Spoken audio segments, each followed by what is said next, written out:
Chocolate brownie. ఈ పేరు చెప్పగానే చాలామంది తినాలి అని అనుకుంటారు. ఏంటో ఇప్పటివరకు నేను అసలు ఈ బ్రౌనీని టేస్ట్ చేయలేదు. ఎప్పుడు ఇంట్లో కూడా ప్రిపేర్ చేయలేదు. ఫస్ట్ టైం టేస్ట్ చేశాను. ఫస్ట్ టైం ఇంట్లో ప్రిపేర్ చేశా. చాలా బాగా వచ్చింది. ఈజీనే, మనకి మెయిన్ ఇంగ్రీడియంట్స్ అన్నీ దొరికితే చాలా ఈజీగా ఇంట్లోనే ప్రిపేర్ చేసేసుకోవచ్చు. టేస్ట్ కూడా చాలా బాగుంది. బయట ఎలా ఉంటుందో నాకు తెలియదు, కానీ ఇంట్లో ప్రిపేర్ చేసుకుంది మాత్రం సూపర్ ఉంది. నిజంగా ఈ బ్రౌనీకి చాలా పెద్ద ఫ్యాన్ బేసే ఉంటుంది. ఎందుకంటే నేను సెర్చ్ చేస్తున్నప్పుడు, ఈ రెసిపీ గురించి సెర్చ్ చేసినప్పుడు నాకు అర్థమైంది బ్రౌనీ లవర్స్ చాలామంది ఉన్నారని.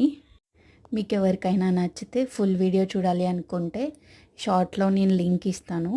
నా ఛానల్లో ఫుల్ వీడియో పోస్ట్ చేశాను. ఆ లింక్ని క్లిక్ చేయగానే మీకు ఫుల్ వీడియో వస్తుంది. ట్రై చేసి ఎలా ఉందో చెప్పండి. Bye bye.